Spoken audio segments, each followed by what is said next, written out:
मैं हूं डॉक्टर बबीता और आज की इस वीडियो में हम बात करेंगे रेटिना की ब्लड सप्लाई के बारे में। हम डिस्कस करेंगे रेटिना की आर्टेरियल सप्लाई, वीनस ड्रेनेज, साथ में चेरी रेड स्पॉट और सिलियोरेटिनल आर्टरी के बारे में भी बात करेंगे। तो शुरू करते हैं। ये है रेटिना की 10 लेयर्स जो हमें OCT स्कैन पे दिखाई देती हैं। अगर आपको OCT स्कैन रीड करना नहीं आता है तो कोई बात नहीं, उससे आपको ये वीडियो समझने में कोई परेशानी नहीं होगी। जैसे हम स्कैन के टॉप से बॉटम की तरफ जाते हैं तो इसका मतलब होता है कि हम रेटिना की सबसे इनर मोस्ट लेयर से आउटर मोस्ट लेयर की तरफ जा रहे हैं। ये है विट्रस और ये जो सेंटर में एक डिप्रेशन सा दिख रहा है ये है फोविया। ये है इंटरनल लिमिटिंग मेम्ब्रेन, इसके नीचे है नर्व फाइबर लेयर, फिर आती है ganglion cell layer followed by inner plexiform layer. ये हाइपो रिफ्लेक्टिव लेयर है इनर न्यूक्लियर लेयर, उसके नीचे है outer plexiform layer followed by the outer nuclear layer. फिर है external limiting membrane, IS-OS junction of the photoreceptors और finally आता है रेटिनल पिगमेंट एपिथेलियम जो रेटिना की आउटर मोस्ट लेयर होती है। रेटिनल पिगमेंट एपिथेलियल लेयर के बाहर होती है कोरियो कैपिलारिस जो कोरॉइड का पार्ट होता है। रेटिना की डुअल ब्लड सप्लाई होती है, मतलब कि रेटिना की ब्लड सप्लाई दो अलग अलग आर्टेरियल सिस्टम से आती है। इन दोनों आर्टेरियल सिस्टम्स के नाम हैं सेंट्रल रेटिनल आर्टरी और पोस्टीरियर सिलरी आर्टरीज।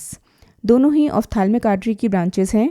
रेटिना को दो पार्ट्स में इनर रेटिना और आउटर रेटिना में डिवाइड कर सकते हैं। Inner retina nerve fibre layer से इनर न्यूक्लियर लेयर तक एक्सटेंड करती है और outer retina mainly photoreceptor layer को रिप्रेजेंट करता है।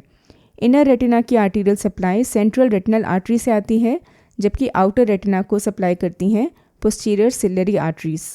इन दोनों के बीच में आउटर प्लेक्सिफॉर्म लेयर होती है जिसे दोनों आर्टेरियल सिस्टम सप्लाई करते हैं। तो जैसा कि हम जानते हैं कि ऑफ्थाल्मिक आर्टरी इंटरनल कैरोटिड आर्टरी की ब्रांच है और ऑफ्थाल्मिक आर्टरी से निकलती है सेंट्रल रेटिनल आर्टरी। ऑर्बिट में central retinal artery optic nerve sheath को पियर्स करके ऑप्टिक नर्व में एंटर करती है। ऑप्टिक नर्व में सेंट्रल रेटिनल आर्टरी दो मेजर ट्रंक्स में डिवाइड होती है, सुपीरियर डिवीजन और इन्फीरियर डिवीजन। ये दो डिविजन्स आगे चल के नेज़ल और टेम्पोरल ब्रांचेस में डिवाइड हो जाती हैं। इस तरह से रेटिना के चारों क्वाड्रेंट्स को सेंट्रल रेटिनल आर्टरी अपने ब्रांचेस के थ्रू सप्लाई करती है। रेटिनल आर्टेरियल सिस्टम एक टर्मिनल सिस्टम है, जिसका मतलब है कि इसमें कोई आर्टेरियो वीनस एनास्टोमोसिस नहीं होते और इस सिस्टम का कोई और आर्टेरियल सिस्टम के साथ भी कोई कनेक्शन नहीं है। ऐसा होने की वजह से रेटिना के हर क्वाड्रेंट को केवल एक अकेली आर्टेरियल ब्रांच से सप्लाई मिलती है और अगर वो ब्रांच ब्लॉक हो जाए तो उस पर्टिकुलर क्वाड्रेंट में रेटिना का इन्फाक्शन हो जाता है, क्योंकि उसको बचाने के लिए कोई और आर्टरी है ही नहीं। Central retinal arterial supply outer plexiform layer तक ही रेटिनल लेयर्स को सप्लाई करती है। उसके बाहर की आउटर रेटिनल लेयर्स की ब्लड सप्लाई आती है पोस्टीरियर सिलरी आर्टरीज से। सेंट्रल रेटिनल आर्टरी की तरह पोस्टीरियर सिलरी आर्टरीज भी ऑफ्थाल्मिक आर्टरी की ब्रांचेस होती हैं। एक आंख में कितनी पोस्टीरियर सिलरी आर्टरीज हैं ये नंबर वेरिएबल है। कई व्यक्तियों में केवल एक पोस्टीरियर सिलरी आर्टरी होती है और कई में 4 से 5 पोस्टीरियर सिलरी आर्टरीज भी हो सकती हैं। Posterior ciliary artery long posterior ciliary arteries और शॉर्ट पोस्टीरियर सिलरी आर्टरीज में डिवाइड हो जाती है। दो लॉन्ग पोस्टीरियर सिलरी आर्टरीज हैं जो ऑप्टिक नर्व के दोनों साइड से स्क्लेरा को पियर्स करती हैं। फिर वो सुप्राकोरॉइडल स्पेस में पहुंचती हैं और वहाँ वो फर्दर मल्टीपल ब्रांचेस में डिवाइड हो जाती हैं। इक्वेटर के एंटीरियर से ब्रांचेस आइरिस और सिलरी बॉडी को सप्लाई करती हैं और कुछ ब्रांचेस कोरॉइड तक भी पहुंच जाती हैं और उनसे बनती है कोरियो कैपिलारिस। ये मेशवर्क जो आप यहाँ पे देख सकते हैं ये है कोरियो कैपिलारिस। और कोरॉइडल सर्कुलेशन आउटर रेटिना को सप्लाई करती है anterior to the equator. Outer retina का पोस्टीरियर पार्ट जो इक्वेटर के पीछे होता है उसे सप्लाई करती हैं शॉर्ट सिलरी आर्टरीज। ये भी पोस्टीरियर सिलरी आर्टरीज की ही ब्रांचेस होती हैं और एक आंख में 16 से 20 शॉर्ट सिलरी आर्टरीज हो सकती हैं। ये स्क्लेरा को पेनिट्रेट करके अपनी ब्रांचेस कोरॉइड तक भेजती हैं, जिससे आउटर रेटिना को नरिशमेंट मिलता है। तो अगर हम रिवाइज करें तो इनर रेटिना को सप्लाई करती हैं सेंट्रल रेटिनल आर्टरी और आउटर रेटिना को सप्लाई करती हैं पोस्टीरियर सिलरी आर्टरीज। इक्वेटर के एंटीरियर जो आउटर रेटिना है उसे सप्लाई करती हैं लॉन्ग पोस्टीरियर सिलरी आर्टरीज और इक्वेटर के पीछे जो आउटर रेटिना है उसे सप्लाई करती हैं शॉर्ट पोस्टीरियर सिलरी आर्टरीज। अगर आप इस डुअल ब्लड सप्लाई को समझ लेते हैं तो आपको चेरी रेड स्पॉट भी आसानी से समझ में आ जाएगा। चेरी रेड स्पॉट कई कंडीशंस में देखा जाता है और उनमें से एक है सेंट्रल रेटिनल आर्टरी ओक्लूशन। अभी हमने पढ़ा कि central retinal artery inner retina को सप्लाई करती है, तो अगर सेंट्रल रेटिनल आर्टरी ऑक्लूड हो जाए तो इनर रेटिना का इस्चीमिया हो जाएगा। इनर रेटिना पेल और इडेमेटस हो जाएगा, जैसे कि आप देख सकते हैं। लेकिन इस सिचुएशन में आउटर रेटिनल लेयर्स पे कोई असर नहीं होता, क्योंकि उनकी blood supply posterior ciliary circulation से आती है। फोविया पे जो रेटिनल लेयर्स होती हैं उनका नाम है internal limiting membrane, outer nuclear layer, external limiting membrane, photoreceptor layer और रेटिनल पिगमेंट एपिथेलियम। और इन लेयर्स की ब्लड सप्लाई CRAO में अफेक्ट नहीं होती, क्योंकि सेंट्रल रेटिनल आर्टरी इन्हें सप्लाई नहीं करती।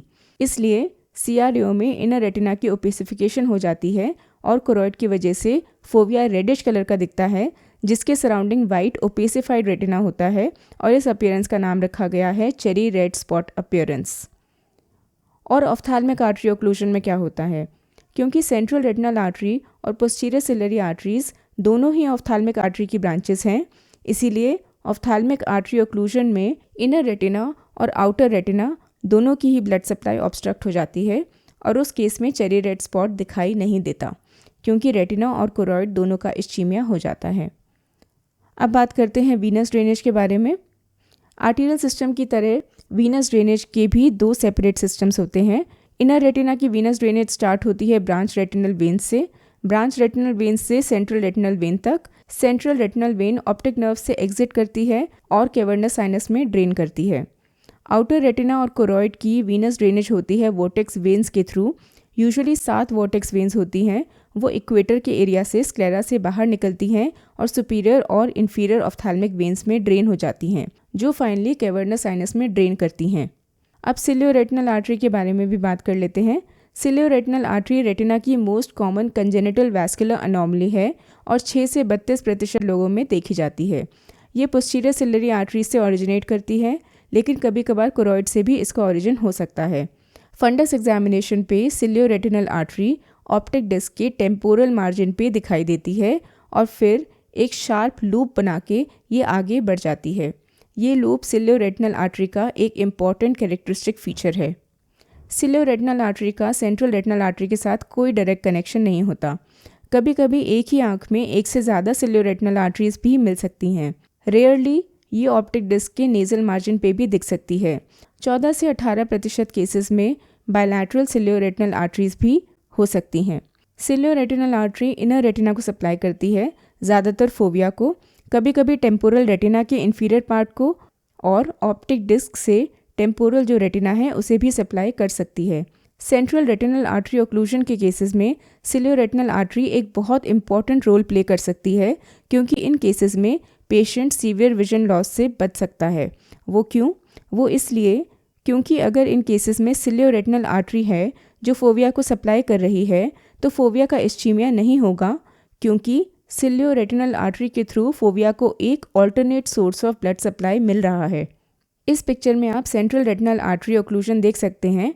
इस केस में रेटिना पूरी तरह से ओपेक है, क्योंकि इनर रेटिनल लेयर्स का इस्चीमिया हो गया है, लेकिन फोविया के आसपास ये छोटा सा एरिया इस्चीमिया से बच गया है, क्योंकि इसकी ब्लड सप्लाई सिलियो-रेटिनल आर्टरी से आ रही है, जो इस केस में अफेक्टेड नहीं है, क्योंकि वो पोस्टीरियर सिलियरी सर्कुलेशन से आती है, सेंट्रल रेटिनल आर्टरी से नहीं। और क्योंकि सिलियो-रेटिनल आर्टरी बिल्कुल ठीक है, फोविया अफेक्ट नहीं हुआ है, इसलिए पेशेंट की विजन भी ज़्यादा अफेक्टेड नहीं है। इस कंडीशन को कहा जाता है CRAO विथ सिलियो-रेटिनल आर्टरी स्पेयरिंग। तो ये थी हमारी वीडियो रेटिना के ब्लड सप्लाई के बारे में। अगर आपको ये वीडियो पसंद आई है तो इसे लाइक करें और अपने फ्रेंड्स के साथ ज़रूर शेयर करें। और अगर आप ऐसी ही एजुकेशनल वीडियोस देखना चाहते हैं तो मेरे चैनल को सब्सक्राइब करके सपोर्ट करें।